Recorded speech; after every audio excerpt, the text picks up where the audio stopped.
It's January 13th, 2023. And oh my goodness, do I love our January conversations. And this one is going to be so fun because I'm joined today by my dear friend, my longtime co-host, everyone's favorite big sister, and one of my favorite January babies. In fact, you guys, today is her birthday. Happy birthday and welcome back, Kelly Gordon. It's true. Today is my birthday. I'm feeling that longtime co-host today. Yes, longtime co-host. But that's the great thing about getting older. Honestly, it is. I'm joking, but that you do have these things in your life. And I'm at a stage where I just am really impatient with the things that I don't want to do. And I'm really embracing the things that I do want to do, no matter how those look to the outside world. So awesome is always one of those things I do want to do. So I'm glad to be here. I'm so happy. I'm so glad you're here. We have put together for you guys, like I said, I love our January conversations. I love that fresh start. I love that clean slate, looking ahead to the new year. So Kelly and I went through, we dug through, we did the research. We have found for you guys all of the trends that you're going to want to know about for 2023. We are talking tech, we're talking your home, we're talking health and beauty, we're talking fashion. If it's going to be trending in 2023, we're going to be talking about it today, so you can be in the loop. You will not feel like you are missing any of the conversation anywhere in any part of your life. So Kelly and I have put that all together, and I think this is going to be so fun. I think it will be too. I hope a few of these that I've gathered are a little bit prognosticating, and I may have egg on my face at this time next year where if you went back and listened to it in December of 2023, you'd be like, yeah, that didn't really happen. But that's part of the fun. I think that's part of the fun is that we're like, here's what we think the new year has in store. Yes, exactly. That is all the fun. And I can't wait to have this conversation. I really think that we just like dabbled in lots of different areas that people are going to want to hear about. So we're going to get to all of that in just a bit. I'm Meg Teets, and this is Sorta Awesome. Welcome back, Awesomes, to the show that loves to support you in becoming smart, strong, and social. If you have been looking for amazing women to connect with here in the new year and a community that will support you no matter what age or stage of life you're in, I am so thrilled to tell you that you have come to the right place. Sorta Awesome is not just a podcast. We are your community on the go. And if you're enjoying Awesome, the podcast, please do make sure you have subscribed so that you never miss a new episode from us. And while you're subscribing, it's the perfect time for you to leave us a 5-star rating and review on Apple Podcasts or wherever you listen to podcasts. These days, you can leave ratings on Spotify, other podcast apps. I know, Kelly, I've used Overcast for years. Still use Overcast for podcasts. I do, yes. Although I use Spotify as well. I feel like Overcast is where I keep my collection, if you will, if I want to try to stay organized. Same. Yes. Yeah, I've been actually using Spotify. I was a slow adapter of Spotify for podcast because I just use it for music so much. But there are so many Spotify originals that I'm like, okay, I'll give it a try. But in Overcast, you can star an episode if you think it's particularly good, and that will move that episode up in the... I don't think I knew that. I haven't seen that feature. I haven't been paying attention, so that's really good. That's good intel. Yes.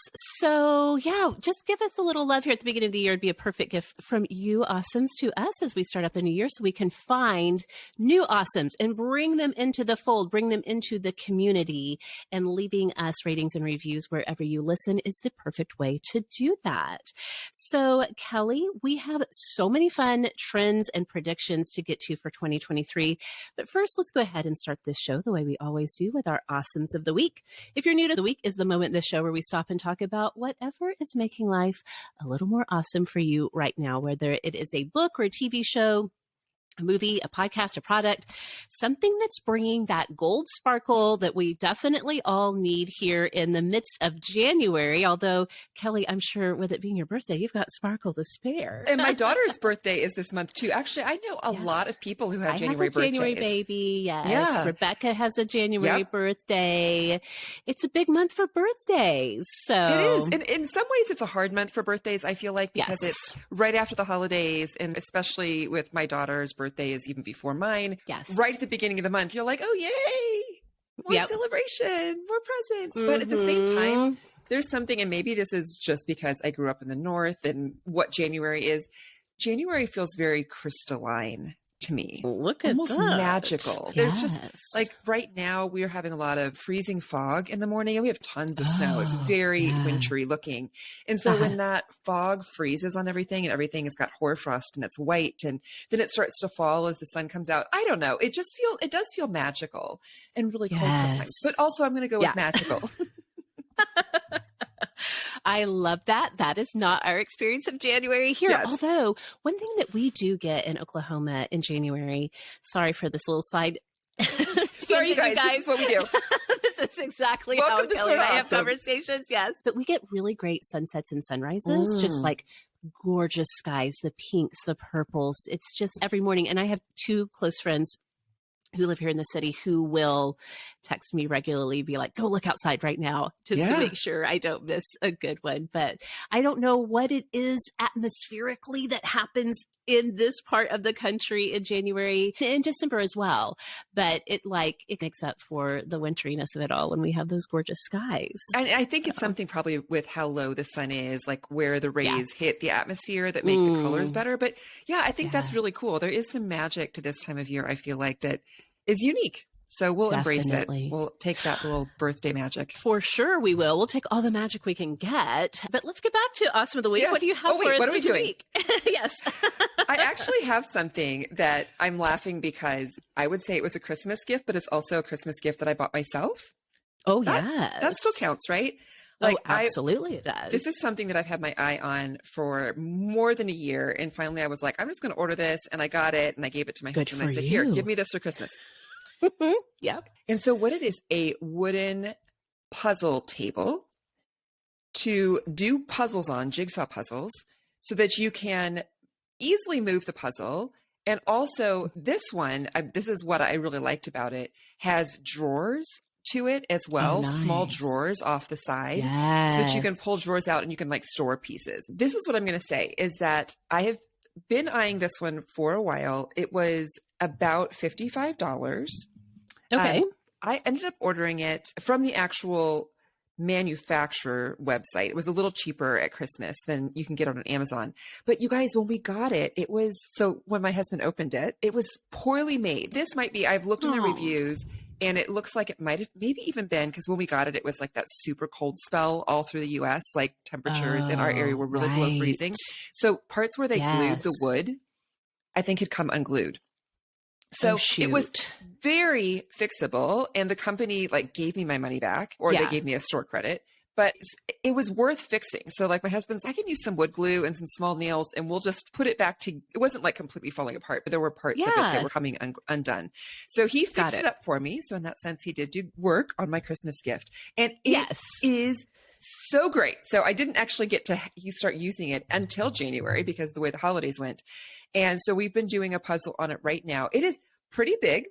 It's about 27 by 35 inches, 27 by 35. So it is a big puzzle. The puzzle that we're doing right now, I really do not have the patience to do anything more than 500 pieces. 1,000-piece puzzle is my absolute max, but it says that this is a puzzle table for 1,500. So the big puzzles. Yeah. My favorite thing though is just that I have a space for my puzzle. I have these drawers where I can put pieces away and I can move it off of my table. Because I think that I've even said before, maybe on the podcast or for sure in the Superstars group, because we've talked about puzzle tables before, that I love to do puzzles, but we don't have a spot in our house. We only have one table. Yeah. We have some coffee tables, but the pets can get to those. So we're like, we've got to have a spot. So my husband had cut some like plywood and we would try to do it on that, but we just didn't have one that was big enough, especially when you're just starting out and you have more pieces, but you've got an edge, and it was difficult to do puzzles. Yeah. And I really started to love to do puzzles in the pandemic, that winter of 2020, 2021, when we were all like, oh, we're all inside again still. So I have quite the collection, and I'm so excited now that I can do it. And what we do is we just leave it on our table. And when we're ready to eat, it's just easy to pick this big board up and put it away. Theoretically, you could also store it under a couch or under a bed if you're just like, I can't work on this for a couple of days. I never would have thought of that. Or even if you're like, I'm not doing a puzzle right now, where do I put this big thing? You could definitely stash it there. Again, I feel like my pets our dogs especially are like, I love puzzle pieces. They're so fun to eat. That's what I was thinking exactly when you were talking about this, because we have a 5-month-old puppy who does think that everything is edible. And so I'm like, where would she doesn't get on the table, obviously, but like I was thinking, where would we put it when we're not working on it, where she couldn't get to it? But stashing it under the couch is a good idea. Yeah, that could maybe work. Or maybe you could put it, if you were just going to move it while you were eating, sort of a thing. Yeah. You could put it in somebody's bedroom and lock the door so that she couldn't get to it. Our cat, when we would do it on the big table and not on this little table, because the puzzle board has edging on a couple of the sides, not all the sides, because they want it so that if you want to save the puzzle, you can easily slide it off. Oh, yes. But so having like some spaces, our cat would even get up and play with the pieces and knock them off. Like, oh, this is a fun little, and she would work it to the edge and knock it off. And then the dog would come along and be like, ooh, snack. You've lost some puzzles, RIP puzzles. That having the real thing, though, is just for me, not just keeping it safe from the pets, is a easy way to keep the puzzle out, but still use my table for eating or for homework, to move it quickly and easily. Game changer. I'm so excited. And the thing that I love about keeping a puzzle out as much as possible in the winter is that it sucks people in as they walk by. Yes. Especially kids who are very prone to screens. So they're like on their way to watch YouTube, but then they kind of go, oh, or right before bed, they sit down and they're doing the puzzle. So it's just having it out and available. Love it. Seems to make conversation. Yes. I love that too. Yes. This is what I'm going to do. I will link to a puzzle table. I'll link to the one that I got, and we'll just put a note on it that, like, a lot of other people, the reviews, mostly it's 4.5 stars, right? Yeah. My experience is probably not everybody's experience, and it was very salvageable. But I also linked to another table that's a little bit more money, has a few more drawers, so you guys can check them out and see what you want. So again, the price point for me was about $55, around $50, which is not cheap to try something. However, I feel like if you're saying, is that much money worth it? Yes. The answer is yes. It is worth it. You will use it for a long time. It's going to make your puzzling so much easier and accessible for everybody in your family. It's worth it. I'm into it. I really am. You're way back. What is time? It's all relative. Right. We've lost our grasp. Yes. In October 2020, when we had that ice storm and we had to decamp to my parents' house, we did puzzles like nonstop at their house, and everybody loved it. But then we came back home, and I not only that, in 2020, Nico wasn't even 2 yet. And so I had a toddler. I just could not figure out the logistics of how do we keep a puzzle out. Yeah. But what you are describing sounds like puzzle nirvana to me, worth every penny. We have to have one for sure. Well, fantastic. You should definitely check it out. And I know that we've talked about this in the Sorta Awesome Hangout. So if you have ever joined us over there, you could also search there. People have talked about it. I really think it's just one of those things that a lot of people are like, is it worth it? Is it really going to make a difference? Yes, it does. Love it. Love to hear that. Okay. Yeah. I have a double. The first one I'm going to talk about is just a sort of mini awesome of the week. Okay. And that is that I am doing for the first time ever Yoga with Adrienne's 30 days yoga. First time ever? My first time ever to attempt 30 days of yoga. That? Okay. Yes. And I wanted to tell you specifically, I don't want to spend too many words on it because I talked a lot about this with Rebecca on the most recent Awesome Overflow episode for our superstars, which we would love to have you join us. Tons of bonus episodes, including that. It's a little bit emotional, a little personal, my discussion of yoga with her. So I don't want to use all my words again here. Sure. But I know you have been raving about Adrienne Mischler and her Yoga with Adrienne for literally years. Yeah, she's been my awesome of the week probably more than once. I think she's been your awesome of the year, if I remember correctly. That's possible too, yes. I have told myself this story for so long that yoga is not for me. I get too bored. Like, I came up in the age of exercise where we were doing high impact aerobics. We were sweating with Richard Simmons, sweating to the oldies. I've done kickboxing. Like, I just have always thought I need a lot of high intensity, high energy. Here I am, I'm 45. And as I was researching one of our Midlife with Meg and Mindy episodes, I kept coming across how important and how valuable and how healthy and good yoga is for women in perimenopause. And so this felt like the year that I was like, you know what? I've never done it before. Why not do it for 30 consecutive days? Although I will say last year was the first time I did all 30 days in a relatively short time period. Like I've probably was done the first week in February. Yeah. Most years, and this is probably, I don't know, my 5th year doing it. There are years I finished in June, the 30 days, because I would like struggle through January and then I'd do a few in February and then it was like one a month. Yeah. The thing, any way you finish, and even less, I'm going to even back away from that. Any day you do yoga. Yes. Is a benefit to you. Yes. So I think that 30 days is a great thing. It's a way to motivate yourself, and she does build on it. Like we're starting this, and then you'll start to see the themes emerge as you will. And just trying to, as we all know, to establish a new habit, it takes however many, 20 days, 21 days, something like that. So this is a good chance to try that. But any day that you do yoga is a good day. You're loving yourself. Yeah. It's been really good. I think of you often because I'm like, I should have listened to my favorite big sister, Kelly, a long time ago when it comes to yoga with Adrienne. But I'm so glad. It's just like everything aligned for this to be the time for me to take up this challenge. And it has so far, and we're like a week into it, it has been so meaningful to me. So that's like my mini awesome of the week. I love that. Yes. Can I just say one other thing real quick? For people who are listening, it's not too late to join in. You still want to do that. We can put a link in the show notes if you want to join in.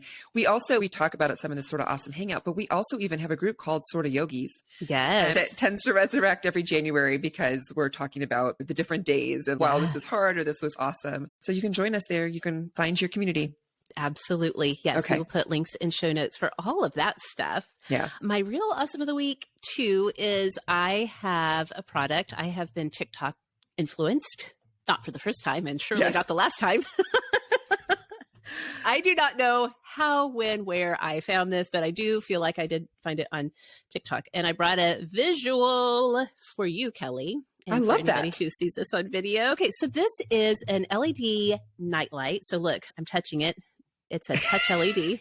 Yes. Can you see it changing? Oh yeah, I can see it. Yeah. And you set it on your nightstand and it does a couple of things for you. So again, it's got the lamp part. We have, of course, living in an old house, we have such a limited number of outlets in every room and the ones that we do have, especially in our bedroom, which is also my office, the outlets are like maxed out. And so I'm always looking for something that's going to save space and those types of things. This is combining a couple of things for me so that I can free up some outlet space. So it's a nightlight for your bedside table. It's also a Bluetooth speaker. Oh. It has a little phone holder on it. And also it is a wireless charging base. Oh, wow. So this little thing covers all of those bases for you. And do you have to plug it in? You do plug it in with a USB cord, which this is the port. I had to unplug it to show you. So you do plug it in so that you can do the wireless charging. Now, obviously, if you don't need it as a wireless charger and you just think it looks cute and you need the little nightstand lamp, then you wouldn't have to even plug it in. You could charge it and then move it to where you want it to be. Exactly. That's what I'm trying to say. You can move this up and down if you want. If you don't want it up as you're charging, move the LED part around. And then this little part acts as a phone stand. I haven't used it yet, but it's there. And it's just been super great to have a little extra light because especially in the winter months, I am one of those people, I'm sure you've seen that TikTok that the lady talks about how they never, ever use the big light in her house. That's her house rule. I don't know if you've seen that. No. Okay.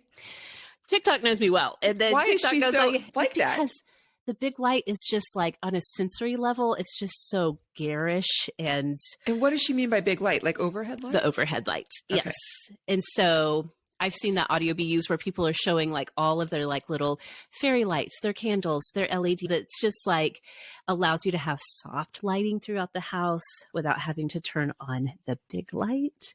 Yes. And that is something that drives me crazy though about our room is we mostly rely on the big light, which I hate. Just again, sensory. It just like after a while, having the big light on like makes me angry. That bothers me. That is so funny. I am just I am pro all light. Okay. So I will walk, even in the summer, I will walk through my house and turn on every light bulb that is available to me. Oh my gosh, that's maybe not in the summer. Not when it's like streaming in the windows. Yeah. But yes, like overhead lights, side lights, all the lights. I want all of them on. I want to be in the Thomas Kincaid photo, I want people to drive to my house and be like, look at all the light shooting forth from every edifice of that house. That's the kind of light that I want. That house is ablaze. Wow. What's going on in there? And that's why at one point, I think we talked about this one time, that we got when the new LED bulbs came out and you didn't know to look at what color the light was. Oh, yes. We got the bright white and not the warm. And right. Oh my goodness, even I was like, okay, listen, I have to tell you, if you drove by our house right now, we have, again, old house, our front porch light is an absolute monster to change the light bulb. I hate it so much. We've lived in this house for almost 10 years. I've only had to change it a few times, I will say that, but it makes me like literally cry. It's so hard to change it. So I just like a month or two ago, I had to change it. There's 2 light bulbs in the fixture. They both had gone out. Dang it. I grabbed some LED bulbs. I did not realize at the time they're the bright lights, both of them. I didn't know it until I changed it during the day. So when we turned it on that evening, I can't even explain to you how bright. I can understand because we've done the same thing. Corey ended up getting some light bulbs. And again, like he ordered like a pack of 20 on Amazon, like those type, our outside lights are the ones that have to have the candelabra. Okay. You know, those old, so it's an older style. So he ordered a bunch of LED ones and did not realize. So I came home one time and we have several like places on the outside of our house and everything inside the house is warm light and our overhead, like on the porch, is warm light. And then everything else is this garish white light. And I'm like, I'm sorry. No. And he's, but they were, and I'm like, no, that is awful. It is awful. And if it's in the big fixture for you, it must look like you're like, criminals will not get through here. Kyle was like, finally, we have some actual front porch security because it's like a spotlight shining down. No one is coming to the front door. Like a prison light. I'm sure that, yes, the Postmates delivery people that come by in the evenings are like, my God, okay. I guess they live in fear. Exactly. Between our spotlight shining down and then our hyper-reactive, anxious Boston Terriers who bark at every sound, no one's coming in our house. Yeah, you're covered. No one's coming in. Oh my goodness. Wait, what was your awesome of the week? So my awesome of the week is the opposite of garish. It is. That's right. So kind. It's so gentle. It's so warm and just, you don't need this, okay? Nobody needs this. But if you want to don't have a light already. Okay, yes, then. Yeah. But just if you want to add a little nurturing something aesthetic to your evenings or mornings, my word of the year is elevate. So I'm just like looking for little ways to elevate my daily experience. And this little tableside LED nightlight thingy, wireless charger, is really fitting the bill. It's from Amazon. It is like around $50. There's one of those coupons you can click where you apply. Like right now, you can get 15% off of it. So we'll put a link in the show notes if you want to go check it out. And this would also be a great gift. You were always thinking about gifts for people who have everything. This would be a great gift. Or if you've got a kid like I do going off to college next year, be a fun graduation gift to send with somebody. There's lots of ways you could use it. Yeah. All right. We had a lot to say just in Us of the Week. We haven't even gotten to the trends yet, you guys. You guys, hang on. All right. If you would like to tell us about what's awesome in your life, please come and find us on one of our social media communities. We would love to have you on Facebook in our Sorta Awesome Hangout or over on Instagram. It's Awesome Show. We're always talking about and sharing what is awesome in your lives, in our communities. Kelly and I do have so much in the way of trends to share with you. We're going to get to all of that when we come right back. Okay, Awesomes, we are back. And this week we're talking all about the trends that you need to know about for 2023. Things that are going to be trending, some prognostication, as Kelly said, some predictions, some things to keep an eye out for. And not all of these are going to apply to our lives. I'm going to be talking about some fashion that is definitely maybe not for the 45-year-old crowd. However, you can wear what you want whenever you want. You have full permission to do that. But some of the things I came across are definitely what you're going to maybe see younger people wearing. Maybe you have teenagers like we do who are going to be asking for certain things. We just want to keep you in the loop so that you're not caught off guard. And also so you know what you can be looking forward to in the year ahead. Kelly, why don't you go ahead and get us started on these? Okay, so when we were talking about trends, when this idea first came up, the very first thing that came to the top of my consciousness was how artificial intelligence or AI is going to start really like exploding into the public eye this year. Yes. And I had listened to some things at the end of the year of 2022 where they were talking about this. And so that's the reason it was top of mind for me. And here's the thing, you guys, if you're not aware of AI and all the different like potential uses that it has, this is the year, I think, that it is going to really start to come into our lives, kind of like the internet, kind of like the iPhone, like not everybody, not everywhere, but it's slowly going to start taking over. And this is what I heard that really made me go, okay, is that AI has now the like potential to write an entire research paper in seconds, and it will be different every time. Yeah.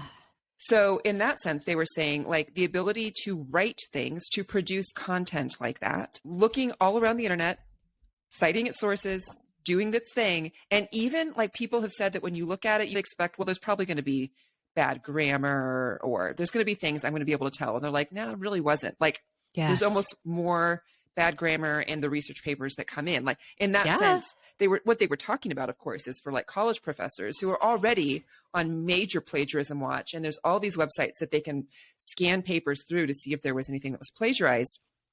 That's not going to work anymore because AI can do the work and it's different every time. So it's not plagiarizing. It is creating something new. Yes. It's just not your students' work or your work. I have thought about this so much because you and I have thought about it in terms of the application to academia for sure, especially for undergraduate work. I've thought about it in terms of you and I both have so many friends who are authors, who are writers, who make their living with words, and how this changes the shape of our experience of the language going forward. I've thought about this a lot. I can't believe people aren't freaking out about this. I know. You know what I mean? Not in a bad way, not in a scared way, but just this is huge. This is a huge shift forward. I guess hopefully it will be forward. Shift requires us to rebalance. You know, I always say when people growing up, they would be like, oh, in the 50s or in Laura Ingalls' time, they didn't have these problems. And I'm like, well, yeah, every time we advance as a society, and we're advancing quicker and quicker now, right? It brings with it great new good and great new evil. That's just what happens. So I feel like the same is true here. Like you said, I'm not inclined to freak out and fear. However, it is the more you think about the potential and how this completely changes things, like, so my immediate thought was in my field of journalism, a computer could write all of our stories, not necessarily the ones that are originally reported, but if I'm like, lots of times what I do is I produce radio and then I have to write a web post to go with it so we can put it online. Yes. So AI could listen to my radio show, do a better job than I have the time to do writing about it. And we could put that online. Whoa. Yes. I can see so many incredible time-saving applications for it. It is just, it's going to be, I think, one of those things where we navigate where is the AI-ness, the artificialness of it, and where is the humanity, and how do those things intersect? And then how also do we, I don't know, continue to honor the human part of things that we already experience, you know what I mean? Right. Yeah. And also, what do we need to learn? And I feel like this goes along, and this isn't even on my list, but like with education getting an overhaul, I feel like post-pandemic, and this is not going to be a 2023 thing, I think it's going to be a decades-long thing. Oh yeah, definitely. But really evaluating what we're teaching, how we can serve all students better. And there has already been, of course, tremendous work on that. But people have said AI is for the written word what the calculator is for math. Yes. Types of math that we teach, of course, these days, as you get into junior high and high school, is so much higher than it was when I was a kid, because there's just technology they're integrating. So how are they going to start integrating AI into the classrooms to help students? This actually kind of makes me, my first thing was like AI/metaverse, which something I was reading about a lot. I don't exactly, can you explain it, Meg? I know you were reading about it too. I was, and I was looking into some tech trends, and I do think that the experience of the metaverse, like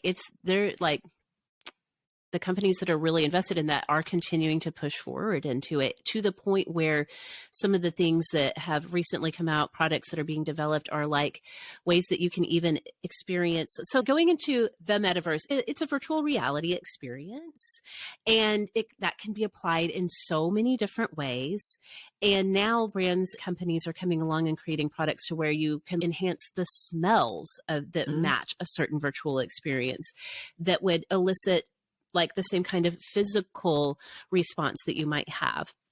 I do think that the realm of like gaming is probably where this has been field tested the most, for lack of a better way to say it. But I think that gamers who have already experienced a virtual reality experience, that's where we see it the most. But I do think that starting next year, we're going to see more and more experiences to where I think that, was it Walmart? I think it was Walmart had dabbled in creating a meta shopping experience where it was like you were in the store, you were experiencing looking at the shelves and picking products and those types of things. I do think this has so many potential applications for people that have some kind of limitation, physical limitation, some kind of like maybe neurodiversity that they don't, how can I say this? Maybe somebody who struggles with severe anxiety might be able to experience things in a virtual way that they wouldn't be able to experience in a flesh and blood way, in an analog way. So many applications coming, I think, that go well beyond the realm of just gaming and having fun with it. And tech companies are keeping up with it and they're investing in it. I think you can just be like, I'm not interested in that. And that's something that's totally still an option for you. But I do think, as you were saying, as the internet came along and eventually over decades, pretty much everyone has adapted to it. And I'm curious to see how that plays out with the metaverse. And I think that we are going to adapt, and in ways that we can't predict. Yeah. Really feels, I remember you talking about Ready Player One years ago, and then I read it, and maybe many awesomes have. And in that book, this character, and it's not even that far in the future, I don't remember what year it was set, but in this century for sure. Yes. It's a futuristic book, but because of climate change and the planet being much more inhospitable to get around, and energy crises and things like that, students go to high school virtually. Yes. Like they do all of their learning and their friendships and everything. They put on a headset and plug in, and their avatar is them. Yes. So it was a really interesting idea and a great book if you haven't read it, but it also feels like it's coming true. Yeah. Because like you're saying, like if you can go into a store and try things on, or you can go, even now you can go play soccer with your friends in a virtual reality. It is crazy. My son plays, I didn't even put esports on the list, but the growth of esports in schools, colleges, of course, but even high schools having esports teams, and many of those, not all, but many of them are virtual reality. And it's a fascinating sort of thing. Yeah, it really is. It really is. The only thing I was going to tack on to the tech category is they had that big convention in Las Vegas that they have usually. What is it called? Like, oh, I can't remember. I'll look it up real quick. Okay, you look it up. You're a great producer. You go find that. Yep. But I watched a couple of Wall Street Journal videos and some other tech commentators talking about things that were coming out of that big CES. Yes, CES. Yes. I knew E was in there some out of that sort of convention. The that consumer gathering. Technology. Yeah. Yes, exactly. And they were talking about how the fact that a lot of brands are pulling back. We don't see startups coming in quite as much with innovation in the tech realm because of the economy. And that in the economy that we have right now, with this downturn that we're experiencing, that there's not really a lot of motivation for pushing into like newer fields. However, there are some fields where people are you're still going to see new products coming out. One of those being related to childcare. And I can't remember the particular products they talked about with that. But the other being on the opposite end of things, the aging generation, the boomers as they age, creating new tech for them to make life easier, especially for their caregivers to be able to have more peace of mind. One example of that being defibrillators. Defibrillators. It's really hard to say. It really is.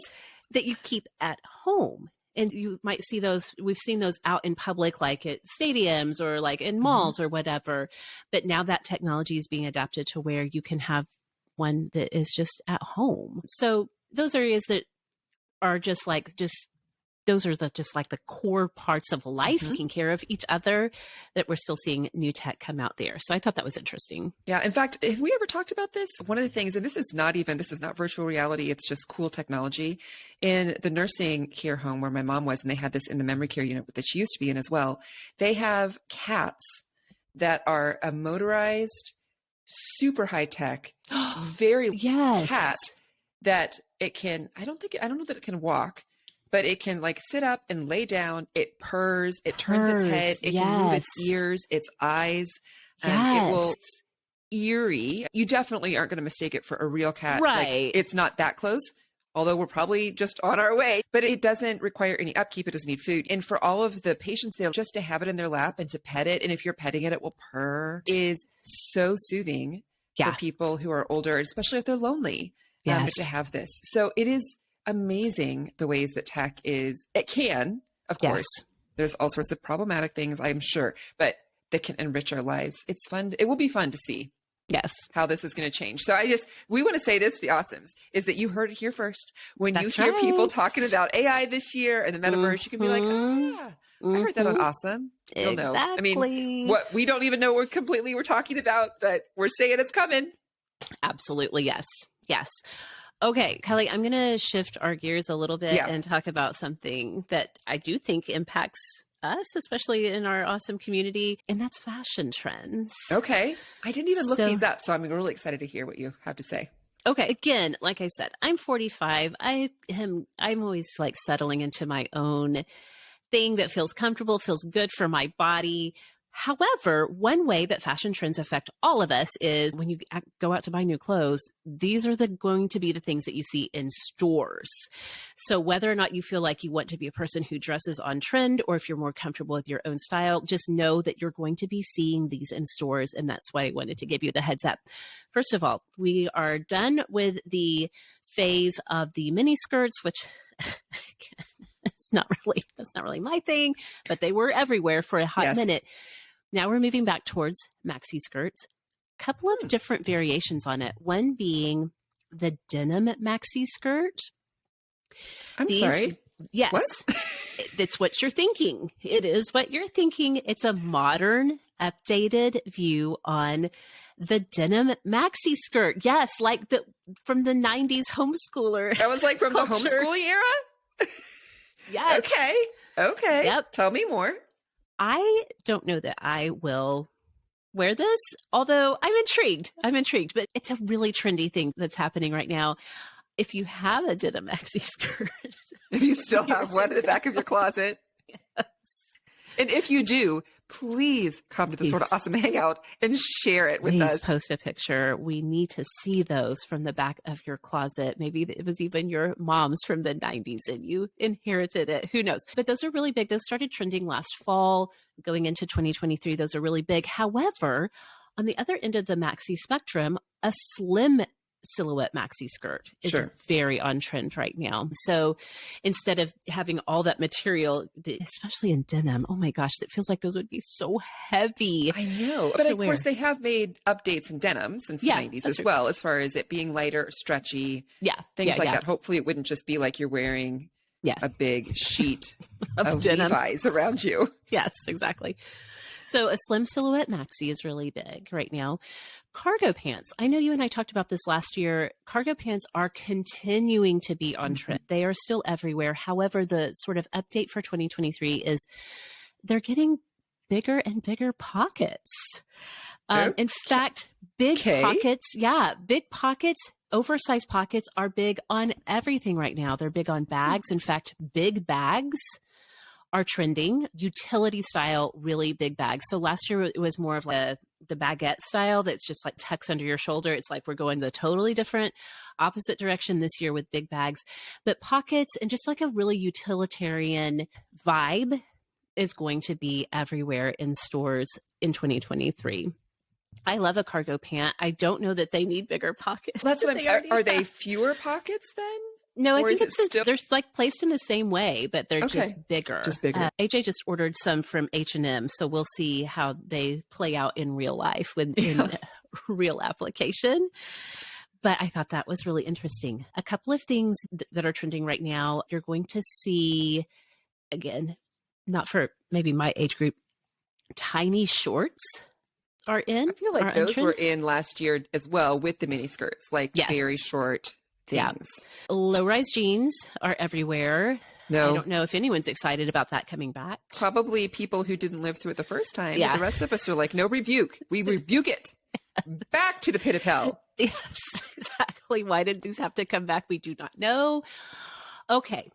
Shorts with knee-high boots are on trend even in the winter. So the girlies are getting the fleece-lined tights in skin color and wearing those. Now, those don't have to be the short shorts. Girls are wearing these with Bermuda-style shorts and other cuts and silhouettes, but pairing them with boots for a winter look. Something else that's on trend is pushing back against a longtime fashion rule that you don't mix black with navy or black with brown. You're going to be seeing combos of black and navy and black and brown everywhere, whether it's in tops or people pairing accessories, maybe a black boot with a brown belt. Like, you're just going to see more of those combinations. The thing about fashion is, and you know this as somebody who's on TikTok and also has teenagers, is TikTok has changed fashion trending in so many ways, because now instead of just one big trend or a couple of big trends per season, there's all these micro trends. Yep. So something will be really popular amongst a certain group of people, and it's popular for a hot minute, and then they move on from that. So that's true. Also trending in the new year, bangle bracelets. Just stack them up on your arm. I thought those were really fun. Both, you could do them in a gold finish or even like the resin plasticky ones that we might have had in the 80s. Okay. And just like stacking lots your of arm. colors. Lots of colors, lots of ways to play around with bangles. One thing that I'm concerned about, but also I'm just like, oh, kids, underwear as pants. What? Trending for 2023. Like boxer shorts, but you wear them as like your short. Okay. Well, boxer shorts are shorts. I can see that, as long as you're not going to thongs as pants. Right. No, this is, and I guess if you were particularly daring, you could do like a tidy-whitey. I don't know if anyone's actually doing that. All of the pictures and all of the TikToks that I saw are more of, I think, 90s boxers. Like the 90s, the trend back to the 90s and the early aughts is not going away. This generation is very into it. And so think about the mid 90s where you'd have big graphic design, big patterns, like really colorful, big prints on boxers. So they're bringing those back and just wearing them as the shorts. So, yep. That sounds cold. That's what the old people say. Those aren't pants. That sounds cold. What you doing? Exactly. But hey, at least we know when we see it walk by H&M and it's in the window and we're like, oh, yeah. Yep. I knew it. About that. I also saw that there were somebody said that one of the big themes, and this is one I could get behind for fashion for 2023, was just soft. Yes.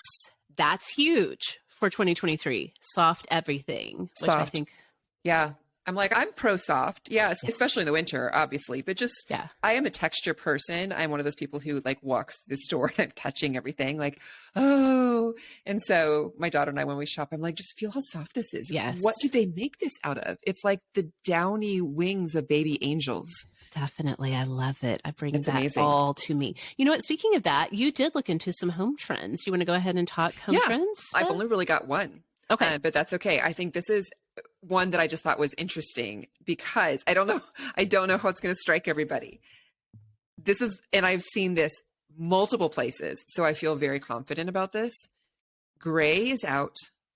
No. What? Ugh. And like caramel is back in. They're going to call it caramel instead of beige. Yeah, but like brown, a light brown is back in. So I have seen some pretty funny TikToks where people are like, just got the house redone. In gray and white. And now they're like, nope. It needs to be warm. It needs to have caramel tones. So they're like, all the designers, the new model homes that you go see, everybody's going to be wanting you to do warm colors on your wall, a light brown, a caramel color, a beige, a sand. I don't hate it. I like that. Gray is my favorite color. just like the Counting Crows taught me when I was a teenager. And the reason I say it just depends probably on how much money you spent to make your house gray or how much you like gray. Our house happened to have mostly warm tones when we moved in 10 years ago. And I have really considered changing it because I really just like white. Like I could be one of those people that goes with bright white trim with a white wall and then just lots of color everywhere, very Scandinavian inspired. And that's not, but what I've come to decide is that the caramel tone, the sand tone that is everywhere in our house, and it's got white trim, which I love, is our house. Like it is a warm house. Like it fits the tone and the style of all the other parts of the house that work together with it. So I've just relaxed into it, and now we'd never changed it, and home trends have circled back around. Hey, but if you still like gray or you just did it, I think that's the thing about these trends, right? This is just like what they're saying. And maybe it's important if you're going to sell your house. I don't know. I don't even think that it's a huge big deal because everybody's a little different. So if you really like gray and or if gray seems to look best with your style of house, then that's fine. But I just think it's interesting that we have now come full circle back into warmer tones for the inside. And so you will be seeing a lot more of those, like I said, caramel, sand, tan tones for walls in this year, in 2023. Okay, I'm into it. I can definitely get into that for sure. While we're still talking trends that have to do with like color and accessorizing, let me tell you some stuff that will be trending for hair and makeup. Okay. Again, I can't emphasize this strongly enough. The 90s into the early aughts, still very on trend. So we're going to start to see probably, and I'm going to link to some YouTubers that I watched because this is not my realm of knowing what's on trend for sure. Thankfully, there are some fantastic YouTubers who very much have their finger on the pulse. Is that how that goes? Yeah. I always have to second guess myself on that one. Of what is coming. And so one particular YouTuber I was watching thinks that we're going to see side bangs come back in as people are like really continuing this 90s and early aughts aesthetic, that they're going to do the side bang. And along with that as having bangs, sometimes you get tired of it. And I think this was more of an early aughts thing, pulling your hair back and doing the poof. So like pulling your bangs up. I'm doing it on camera to show you. And then you push it forward a little bit. Yeah, push it forward, maybe pin it in place so you've got the little poof. One of the, who is it? Oh, I can't remember who it is. Is it Addison Rae did a TikTok and she had put her hair, pulled back the bangs and done the poof. And so everyone's like, oh, that's probably going to start trending now. So you might see your teenage daughters in the mirror trying to figure out Mom, show me how to do a poof. Yeah. Luckily, if you lived through that, you probably remember. Yes, exactly. Not a hard thing.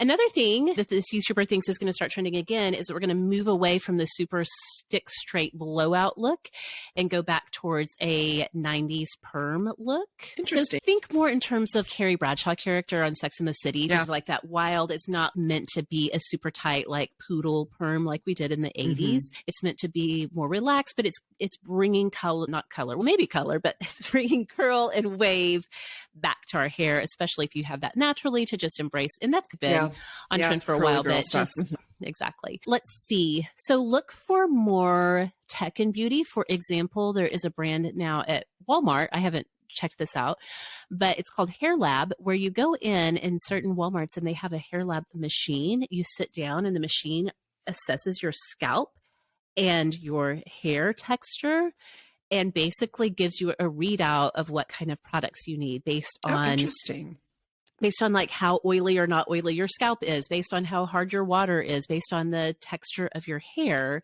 So you're going to see more tech coming in to like, that's the theme for 2023. It sounds, even in our hair care products, more tech. Yeah. One of the big ingredients that you're going to be hearing a lot about, if you haven't already, is azelaic acid. Okay. And it is an ingredient that decreases pigmentation. It can really help with acne breakouts and also if you have post-acne scarring. So correcting hyperpigmentation on the skin, any dark patches that you have, you're going to see more and more products from brands with the azelaic acid in it. Drunk Elephant has one that just came out, Peach and Lily. I'll try to find some more examples and put in the show notes. Two more things. More brands are going to be coming out with fragrances. I love fragrances, and I am so happy about this trend. Fragrances are having a moment. And so you're seeing more and more brands coming out with fragrances, like Fenty came out with one recently. So even Too Faced, which has traditionally been cosmetics only, now has a fragrance. So you're going to be seeing more mass-produced fragrances. You're going to be seeing more emphasis on the niche brands as well coming out. Fragrances are going to be everywhere in 2023. Last one, more dupes, which we love a dupe around here. Yes, we do. More dupes for as high-end products go viral on TikTok, the brands like e.l.f. and NYX that are more affordable brands, Lonnie, they are all scrambling to create, produce, and get in your hands a dupe so that you can have a product that gives you that same impact that you would get from a higher-end brand that you saw on TikTok, but it's a dupe for you. So that is very cool. Yeah. Okay. What's another one you've got? Hang on a second. I lost my... There it is.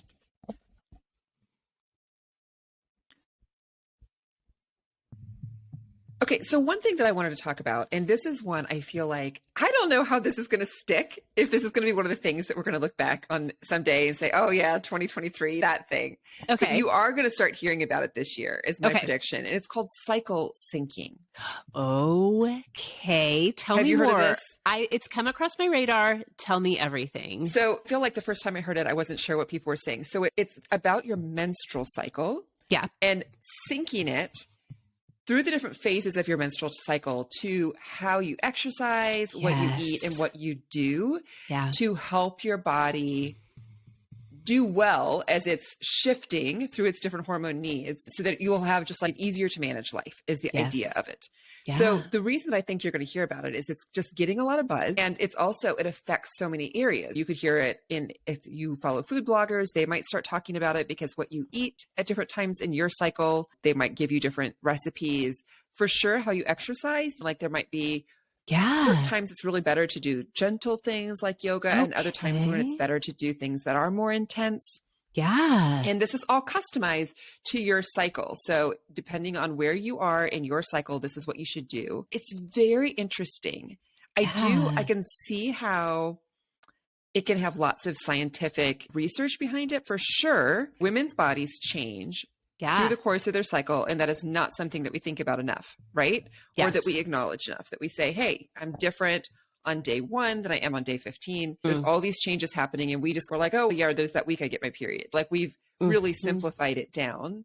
Yes. So if nothing else, getting more in touch with our cycles and how we change and what we can do to honor our bodies that changes is, I think, a really good thing. But just look for cycle syncing in different areas as we go through 2023. And one thing that I was like, I don't know how this is going to affect those of us in perimenopause, because I don't know where our cycles are. Yes. They're not really cycles. They're like crazy figure eights or something. Yes.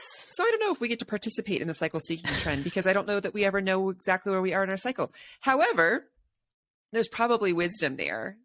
If nothing else, listening to your body and saying, what is a good thing that I could do for me right now? I am different today than I was 4 days ago. Because of how my body adjusts. So cycle syncing, look for that. I definitely have seen a few creators on TikTok that have come across my FYP talking about that. Mostly the ones I've seen have mostly been in the realm of food. What you eat when in your cycle. I'm very interested in it for myself for productivity. Noticed from start of cycle to ovulation, like I have all the ideas and all the energy. And I have noticed post ovulation, and the closer I get to starting a new cycle, I sometimes feel like I can't even find my words and find energy to. And so I'm really interested in applying that in a, not really a productivity way, but just an energy management way in terms of being more mindful about what kind of expectations I have based on where I am in my cycle. Yes. And I have seen that applied to it as well, like productivity, saying, when should you, just like we talk about during the day, are you a type of person that's going to have the most energy and focus in the morning or in the afternoon? Being able to honor your own way through the day. So this is the same idea, just looking at it through a menstrual cycle lens. And I'm going to mention one other thing here that I thought was really, I love this actually. And it circles back to what you were saying with your Awesome of the Week being Yoga with Adrienne 30-day journey here through January, which is that I really think, and this is something that I've just put together. So I'm the trend maker here. You are the trendsetter. Yes. I guess. It is that sustainable movement is Okay. the next wave of body positivity. Okay. Awesome. And what I mean by that is I just see such a trend in movement, in moving your body, not calling it exercise, not calling it working out, because we have a lot of stigma around those words, good and bad, in our culture. So I think there's a lot of us, women in particular, who are like, I don't want to exercise. When we start to say, how can you move your body today? It takes away some of that pressure. It takes away some of the stigma. And so just embracing that it doesn't need to be like what you were saying. It doesn't have to be like something that you're even getting better at, that you're like, oh, if I'm running, I should be running faster, be running further. Just moving your body today. How can you move your body today? And what do you need to do to honor where you are? Is today a really gentle yoga practice? Is today a walk outside? Is today a ride on your exercise bike, or you're going to go to the local Y or the health club? So there's all these different ways, but just noticing and honoring yourself, your body in a true self-care way. We've said this a lot, like moving your body is self-care. It is. It really is. I love that I'm seeing the body positivity movement, which really is about, this is my body. And it's not about the size it is. It's not about numbers on a scale. And we're taking it into beyond just like how we look, maybe what we eat, but also like how we move. And just anybody can move. Anybody move what you can, often as it feels good. In one of our midlife with Minty and Meg episode, Minty even talked about just like literally a kitchen dance party. Say, we're going to dance it out for 3 songs. Just make it fun. And that movement, I love that you're saying that sustainable movement, as opposed to like exercise feels like something you commit to for a short amount of time for a specific goal, usually around weight loss. And it's not fun, but you just like power through it. But no, looking at sustainable movement as a part of your lifestyle. Yes, exactly. I'm loving that. We have a few more trends that we want to get to. We've got to take one more break. But when we come back, we have a few more. And there is one that I cannot wait to tell you guys about. I'm so excited about it. So we're going to get to that when we come right back. Okay, we are back and we have just a few more trends to be aware of as we move into 2023. We've talked about so many already. One that I wanted to mention, just like really briefly, fits into the pop culture category. I think that this is me making a prognostication. This is my prediction.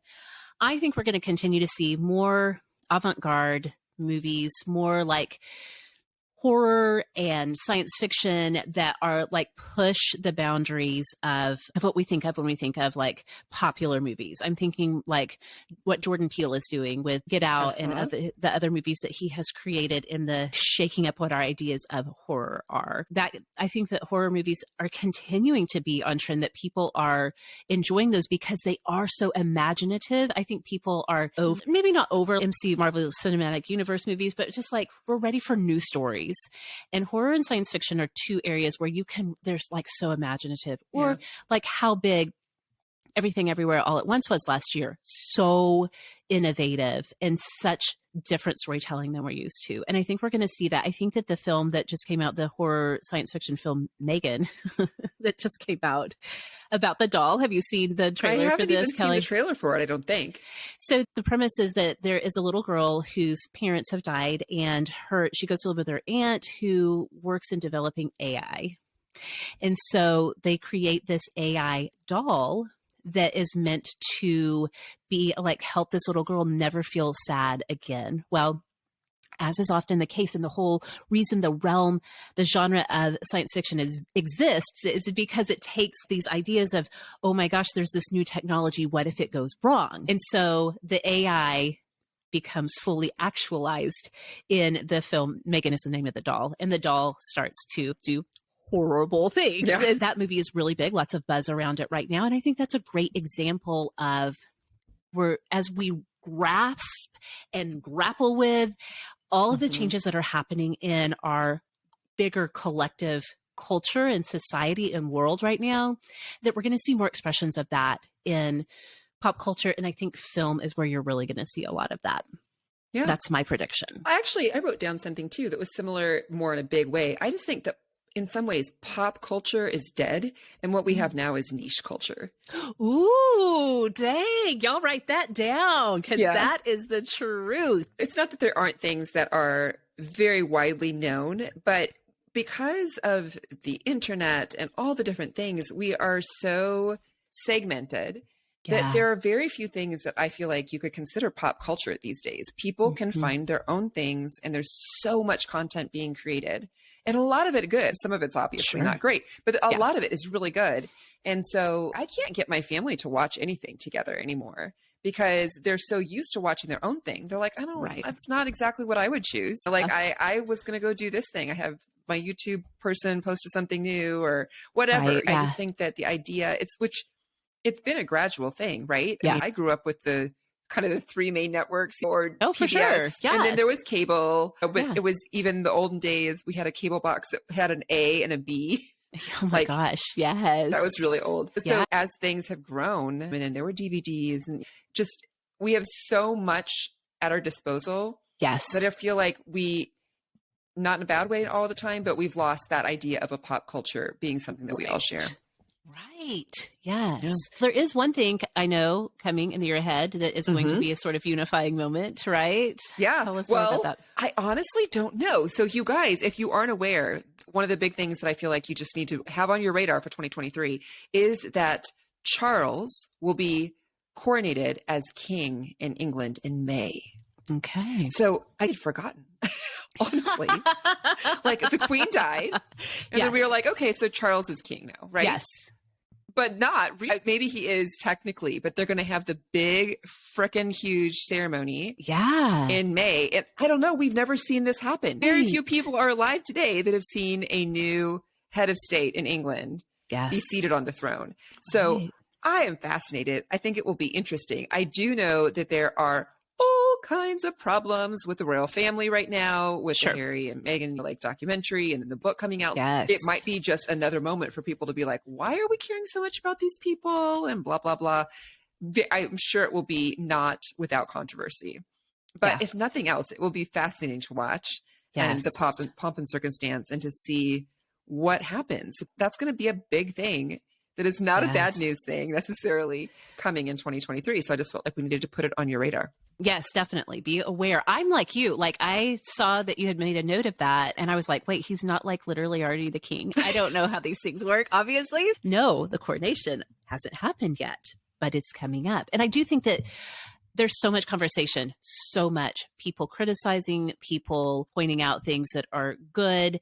The Harry and Meghan split off and all that I don't want to say content they're creating, but the things they're bringing to light. Yeah. Harry has a book coming out. Like I think it's out. Yeah. It's out right now? I think so. I think it came out last week. Okay. I did not even realize that. The conversations around the royal family, whether you love them or hate them, those will be very on trend in 2023. Those conversations are not going anywhere, I don't think. Yeah. Okay. Here's the last thing I'm going to tell you guys. And I am delighted to share this with you.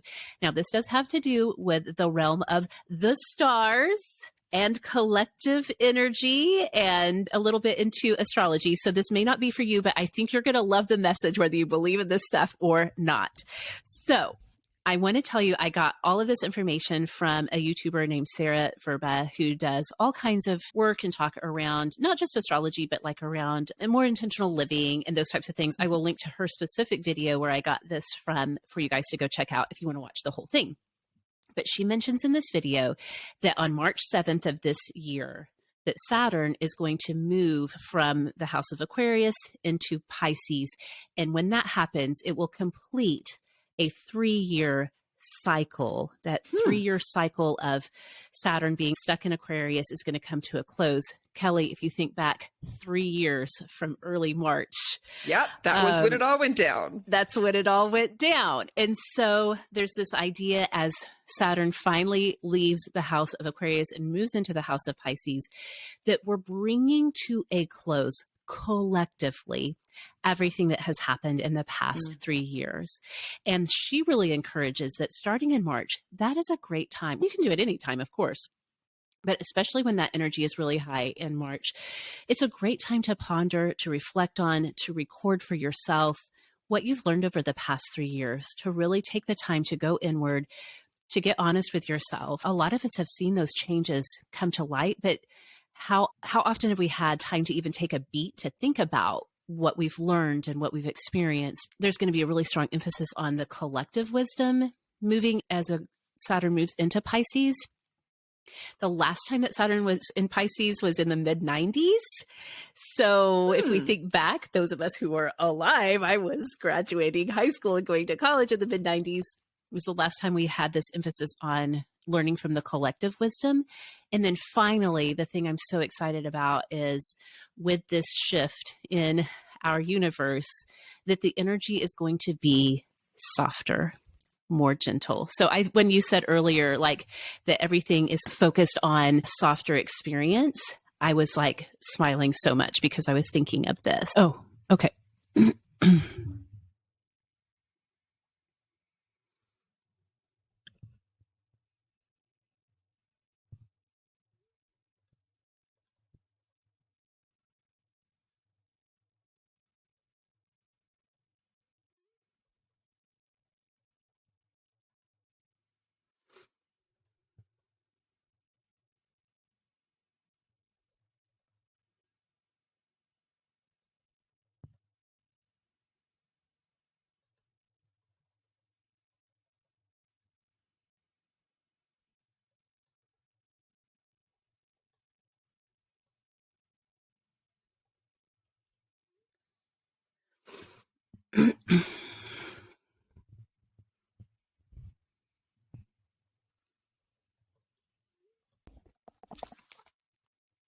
Hey.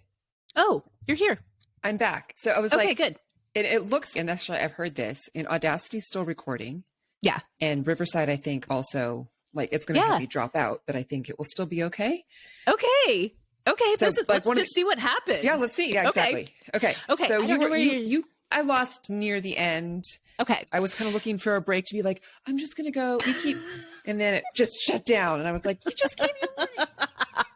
Okay. So if you want to pick up, the last thing that I was saying is that you were saying the mid-90s. Yes. And then the last thing I said was that overall the energy is going to be softer and more gentle. And then I said, that's why when you mentioned the trend towards soft, it made me so happy because it matches this idea. So if you want to pick up from there and then we can wrap up. Okay. Yes. Because I've got something I can say. Okay.